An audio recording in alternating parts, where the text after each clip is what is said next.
जय हिंद दोस्तों, मैं किशन आप सबका स्वागत करता हूं और शुरू करते हैं आज के डिफेंस समाचारों को। दोस्तों, इंडियन एयरफोर्स को अब 3 देसी आई-स्टार जासूसी एयरक्राफ्ट मिलने वाले हैं, जिससे कि ऑब्वियस सी बात है इंडियन एयरफोर्स की ताकत काफी बढ़ जाएगी। बकायदा मिनिस्ट्री ऑफ गवर्नमेंट इसके लिए 10,000 करोड़ रुपए के प्रोजेक्ट को मंजूरी देने की तैयारी कर रही है, जिसमें कि 3 एडवांस आई-स्टार, जिसका मतलब इंटेलिजेंस, सर्विलेंस, टारगेट एक्विजिशन और रिकॉग्निशंस होता है, इन्हें खरीदा जाएगा। और इन आई-स्टार एयरक्राफ्ट के जरिए भारत दुश्मनों के रडार स्टेशन, उनके एयर डिफेंस सिस्टम्स और जो भी महत्वपूर्ण टारगेट्स हैं, उनकी जानकारी बिल्कुल क्लियर कर देगा। इस जानकारी से इंडियन एयरफोर्स दूर से ही प्रिसीजन स्ट्राइक दुश्मनों के टारगेट पर कर सकती है। अब ये कहा जा रहा है कि 10,000 करोड़ रुपए की इस योजना को जून के अंत तक रक्षा मंत्रालय की एक बैठक के बाद मंजूर कर लिया जाएगा और 3 एयरक्राफ्ट खरीदे जाएंगे, जो कि बॉम्बार्डियर या बोइंग जैसी बड़ी कंपनियों से लिए जाएंगे। और इन एयरक्राफ्ट में डीआरडीओ की जो कैप्स है, उनके द्वारा बनाए गए स्वदेशी सेंसर्स और इलेक्ट्रॉनिक सिस्टम्स इनमें इंटीग्रेट किए जाएंगे और ये देसी सिस्टम दिन रात किसी भी मौसम और मुश्किल इलाकों में दुश्मन के ठिकानों का सही से पता लगाने में सक्षम होंगे। जब ये विमान दोस्तों ऑपरेशनल होंगे तो भारत दुनिया के कुछ चुनिंदा देशों की लिस्ट में शामिल हो जाएगा, जिनके पास ऐसा advance air to ground surveillance और स्ट्राइक कोऑर्डिनेशन सिस्टम होगा। फिलहाल इस तरीके के जो एयरक्राफ्ट हैं वो इजराइल, ब्रिटेन और अमेरिका के पास है। दोस्तों, जर्मनी ने भारत के साथ 70,000 करोड़ रुपए के प्रोजेक्ट 75I सबमरीन कॉन्ट्रैक्ट को जीता है और भारत के अब जर्मनी के साथ संबंध अच्छे हो रहे हैं। लेकिन जर्मनी किस तरीके से भारत को धोखा दे रहा है, इस बात का खुलासा हाल ही में हुआ है, जिसमें कि साफ तौर पर पता चल रहा है कि जर्मनी ने अपने IRIS-T एयर डिफेंस सिस्टम को पाकिस्तान को बेचने की कोशिश कर रही है। आप कुछ भी मान लो दोस्तों, यूरोपीय देश और अमेरिका कभी भरोसे लायक नहीं रहे, कितना भी आप इनके साथ स्ट्रेटेजिक पार्टनरशिप कर लो, लेकिन ये अपना रंग दिखाएंगे। दोस्तों, यहाँ पर ये जो IRIS-T मिसाइल सिस्टम है, ये काफी घातक है। इवन ये ब्रह्मोस मिसाइल को रोक सकता है। इस IRIS-T के बारे में अगर मैं आपको बताऊं तो ये एक मॉडर्न शॉर्ट से मीडियम रेंज का मिसाइल सिस्टम है, जो कि इंफ्रारेड टेक्नोलॉजी और काफी तेजी से प्रतिक्रिया दे सकता है। इवन इस मिसाइल ने रशिया की P-800 onyx supersonic cruise missile को रोका, यानी कि उसे सफलतापूर्वक इसने खत्म किया। आप सब जानते हैं कि भारत के ब्रह्मोस मिसाइल भी ऑनिक्स मिसाइल का अपग्रेडेड वर्जन है। यही वजह है कि IRIS-T की ये सफलता भारत के लिए टेंशन की बात है, क्योंकि पाकिस्तान के पास अगर ये सिस्टम आ गया तो ब्रह्मोस मिसाइलों को वो रोक देगा। इवन दोस्तों, IRIS-T टेक्नोलॉजी से पाकिस्तान की हवाई सुरक्षा और मजबूत हो जाएगी, क्योंकि ये सिस्टम काफी तेजी से और कम ऊंचाई पर उड़ान भरने वाली मिसाइलों को, इवन ड्रोन्स को भी आसानी से रोक लेता है। यहाँ पर दोस्तों जर्मनी के इरादे क्या हैं, ये भी आप जान लीजिए। यहाँ पर दोस्तों जर्मनी चाहता है कि वो दक्षिण एशिया में अपने डिफेंस कारोबार को बढ़ाए। पाकिस्तान को IRIS-T बेचकर जर्मनी इस क्षेत्र में अपनी पकड़ को मजबूत कराना चाह रहा है। लेकिन ये कदम दोस्तों ऑब्वियस सी बात है भारत जर्मनी के रिश्तों पर असर डाल सकता है, क्योंकि इस वक्त भारत का एक बड़ा सहयोगी बना हुआ है जर्मनी।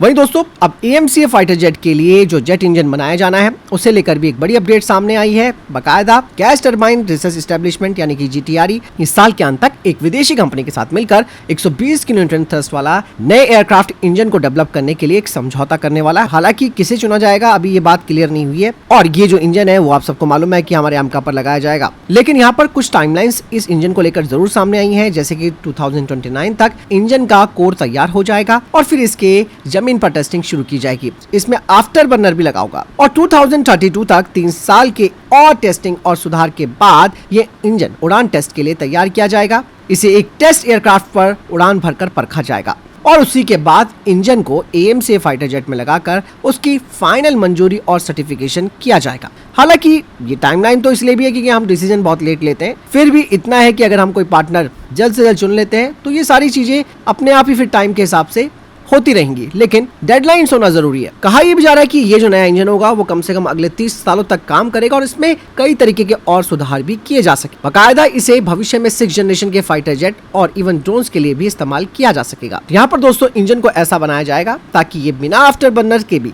तेजी से उड़ान भरने में सक्षम हो, इसकी ताकत जबरदस्त हो और ईंधन की बचत भी ये कर सके। जैसे कि मैंने कहा कि कौन सी कंपनी है जिसे चुना जाएगा इस इंजन को बनाने को लेकर, इसके बारे में कोई क्लियर कट जानकारी नहीं है, लेकिन यहाँ पर कयास तो ये लगाए जा रहे हैं कि फ्रांस की सैफ्रॉन या अमेरिका की जी या फिर ब्रिटेन की रोल्स रॉयस में से किसी एक को शामिल किया जाएगा। भारत के लिए इंजन प्रोजेक्ट दोस्तों काफी महत्वपूर्ण है, क्योंकि दोस्तों इसी की वजह से आज हमें अमेरिका के इशारों पर चलना पड़ता है। इवन ये भी कहा जा रहा है कि इस प्रोजेक्ट में न केवल HAL बल्कि भारत की प्राइवेट सेक्टर की कंपनियां भी काम करेंगी।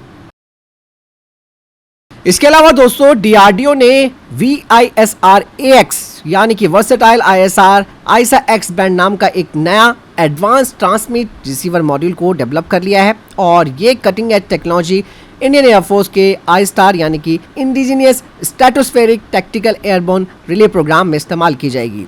ये जो VISR-AX है दोस्तों, ये एक तरीके का रडार ट्रांसीवर होता है जो कि आईसा टेक्नोलॉजी पर बेस्ड होता है, जिसका मतलब है कि ये रडार काफी तेजी से काम कर पाएगा, काफी सटीकता के साथ ये काम करेगा और ये कई तरीके के काम कर सकता है। इसमें गैलियम नाइट्राइड बेस्ड नई टेक्नोलॉजी का इस्तेमाल किया जा रहा है। ये साइज में छोटा, हल्का और पावरफुल होगा और आसानी से इसे ड्रोन हो, फाइटर जेट हो, हेलीकॉप्टर हो या सर्विलांस प्लेन उसमें फिट किया जा सकता है। ये 360 डिग्री का कवरेज देगा। इसमें डिजिटल बीम फॉर्मिंग और MIMO जैसे एडवांस प्रोसेसिंग सिस्टम होंगे जो कि टारगेट को अच्छे से पकड़ने और ट्रैक करने में मदद करेंगे। इवन ये जैमिंग से बचाव कर सकता है और सिग्नल को सुरक्षित रखता है।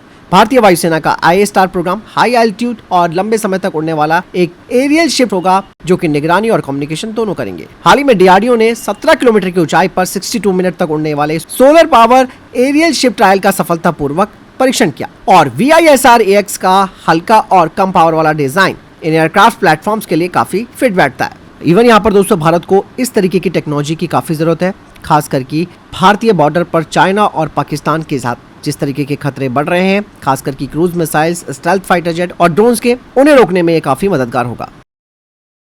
वहीं दूसरी तरफ दोस्तों भारतीय सेना ने अपने मिशनों के लिए फर्स्ट पर्सन व्यू ड्रोन्स जिन्हें कि FPV कहते हैं, उन्हें डेवलप करने का एक पूरा प्रोसेस शुरू कर दिया है, जिसके लिए भारतीय सेना की लखनऊ कमान के द्वारा जनरल स्टाफ क्वालिटेटिव रिक्वायरमेंट के दस्तावेज जारी कर दिए गए हैं। इन ड्रोन्स का इस्तेमाल निगरानी करना, टोही मिशंस, इवन जरूरत पड़ने पर हमला करने के लिए किया जा सकता है। FPV ड्रोन्स दोस्तों आप सबको मालूम है कि ये रियल टाइम वीडियो भी दिखाते हैं और काफी तेजी से उड़ सकते हैं, खास करके घाटियां हो, जंगल हो या शहर, ये किसी भी कठिन इलाके में आसानी से काम आते हैं। हालांकि जो डॉक्यूमेंट्स जारी किए गए हैं उसमें कोई टेक्नोलॉजिकल डिटेल सामने नहीं आई है, जैसे कि रेंज और पेलोड और बैटरी के बारे में।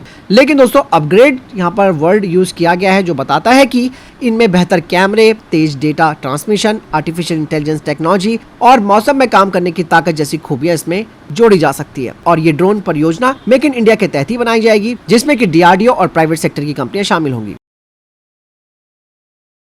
Su-30 MKI की ताकत दोस्तों और बढ़ने वाली है। बाकायदा इसके लिए DRDO ने एक नया विंग टिप ECM पॉड यानी कि इलेक्ट्रॉनिक काउंटर मेजर पॉड को डेवलप कर लिया है, जिससे कि फाइटर जेट की इलेक्ट्रॉनिक वॉरफेयर क्षमताएं काफी बढ़ जाएंगी। ये पॉड फाइटर जेट के दोनों विंग टिप्स पर लगाया जाएगा। इसमें एक्टिव फेस्ड एरे यानी कि APA टेक्नोलॉजी और डिजिटल रेडियो फ्रीक्वेंसी मेमोरी यानी कि DRFM लगी हुई है, जो कि दुश्मनों के रडार इवन उनकी मिसाइलों को धोखा दे सकती है। पॉड में इनबिल्ट कूलिंग सिस्टम भी है ताकि तेज ऑपरेशन में गर्मी को भी ये झेल सके। ये दोस्तों काफी जरूरी इसलिए भी हो जाता है क्योंकि इससे पहले हम रशियन SAP-518 पॉड का इस्तेमाल कर रहे थे जो कि काफी भारी थे, लेकिन नया पॉड काफी हल्का और स्वदेशी टेक्नोलॉजी पर बेस्ड है।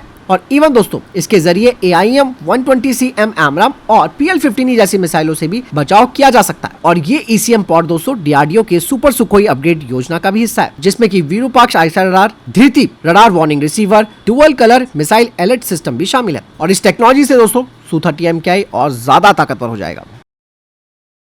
वही नेत्रा मार्क 1A अवाक्स को लेकर भी एक बड़ी अपडेट सामने आ गई है दोस्तों। Bharat specially stealth fighter jets का मुकाबला करने के लिए अपने नए नेत्रा मार्क 1 अवाक्स सिस्टम पर काम करना शुरू कर चुका है और ये वर्तमान के नेत्रा 1 वेरिएंट से काफी एडवांस होगा और इसमें gallium nitride based radar technology लगाई जा रही है। और नेत्रा मार्क 1A दोस्तों इसलिए भी काफी जरूरी हो गया है क्योंकि आप सबको मालूम है कि पाकिस्तान को चाइना के J-35A फाइटर जेट्स मिलने वाले हैं जो कि स्टेल्थ हैं, इसीलिए ट्रेडिशनल रडार इन्हें नहीं पकड़ सकते हैं। लेकिन नेत्रा मार्क 1A का रडार अब ऐसे कम रडार क्रॉस सेक्शन वाले टारगेट्स को लंबी दूरी से ट्रैक कर सकता है। नेत्रा मार्क 1A में क्या क्या अपग्रेड किया गया है, जैसे कि मैंने बताया कि इसमें नया गैलियम बेस्ड आईसा रडार है, AI और एडवांस सॉफ्टवेयर इसमें लगे होंगे, बेहतर हार्डवेयर और डेटा लिंक होगा और इसकी मिशन कवरेज में काफी सुधार होगा, मतलब ज्यादा एरिया और लंबे समय तक ये निगरानी कर सकता है। इसी के जरिए भारत पाकिस्तान के इस स्टेल्थ J-35A का पहले से ही पता लगा सकता है, उन्हें ट्रैक कर सकता है, जिससे कि भारतीय फाइटर जेट जैसे कि रफाल और Su-30 MKI उनको सही समय पर जानकारी मिल पाएगी और वो दुश्मन पर हमला बोल पड़ेंगे। वहीं दोस्तों अर्मीनिया अब भारत में बने Su-30 MKI फाइटर जेट को खरीदने पर विचार कर रहा है। दरअसल हाल ही में उसके दुश्मन को पाकिस्तान से J-17 फाइटर जेट मिलने शुरू हो गए हैं, यानी कि अजरबैजान ने ये डील की है। इसीलिए इसके जवाब में अर्मीनिया चाहता है कि वो भारत के बने Su-30 MKI फाइटर जेट्स को खरीदे। दरअसल भारत का जो Su-30 MKI वाला वेरिएंट है ये लंबी दूरी तक हमला करने में सक्षम है और ये एक मल्टी रोल फाइटर जेट है। इसमें भारतीय टेक्नोलॉजी और हथियारों को लगाया गया है, जैसे कि ब्रह्मोस सुपरसोनिक क्रूज मिसाइल और आईसा और अस्त्र एयर टू एयर मिसाइल। और इसकी कीमत दोस्तों फ्रांस के रफाल से काफी कम है, जिससे कि अर्मीनिया के बजट में भी आसानी से फिट बैठता है। इवन उनके पास जो पुराने Su-30SM वेरिएंट है उन्हें भी वो भारत के साथ मिलकर अपग्रेड करने की बात कर रहा है। और ये जो अपग्रेड उनके Su-30SM पे किए जाएंगे, जैसे कि इनमें भारतीय रडार सिस्टम जैसे कि विरूपाक्षा आईसा रडार और ध्रुति रडार वार्निंग रिसीवर लगाया जा सकता है। हथियारों की बात करें तो ब्रह्मोस और अस्त्र मिसाइल की फिटिंग इसमें की जा सकती है, जिससे कि आर्मीनिया की स्ट्राइक और एयर डिफेंस क्षमता काफी बढ़ जाएगी और भारत पायलट ट्रेनिंग और मेंटेनेंस सपोर्ट भी इन्हें दे सकता है। दोस्तों, भारतीय एयर डिफेंस सिस्टम को लेकर एक बड़ी बात सामने आई है। कुछ रिपोर्ट सामने आई है जो बताती है कि भारत ने 4 से 5 पाकिस्तानी एयरफोर्स के फाइटर जेट्स को मार गिराया और ये काम MR-SAM, आकाश MK-1 और S-400 एयर डिफेंस सिस्टम ने किए। बाकायदा MR-SAM सिस्टम ने 3 पाकिस्तानी एयरफोर्स फाइटर जेट्स को गिरा दिया और आकाश ने एक JF-17 को खत्म किया। और सबसे बड़ा कारनामा तो S-400 ने किया, जिसने कि 300 किलोमीटर की दूरी पर पाकिस्तान के साब 2000 अवाक्स को मार गिराया। पाकिस्तान को कम से कम 2 JF-17 फाइटर जेट्स का नुकसान उठाना पड़ा है। एक मिराज 3 V5 जेट उनका खत्म हुआ है। इसके अलावा JF-17 को आकाश ने एक अलग सेक्टर में मार गिराया। बाकायदा इसके डिजिटल सबूत भी सामने आ गए हैं, जिसमें कि रडार ट्रैकिंग और इंटरसेप्टेड कम्युनिकेशन दिखाया गया है, जो ये बताता है कि भारत के एयर डिफेंस सिस्टम बेहद सटीक और इफेक्टिव थे। यही नहीं, इसके अलावा पाकिस्तान का C-130B विमान, 3 F-16 फाइटर जेट और 10 UCAV को भी खत्म किया गया। तो फिलहाल इस हफ्ते के टॉप डिफेंस अपडेट। वीडियो के सामने कोई प्रश्न जवाब या कोई सवाल है कमेंट सेक्शन में लिखकर जरूर पूछ सकते हैं। वीडियो को लाइक और शेयर जरूर कीजिएगा। जय हिंद, वंदे मातरम।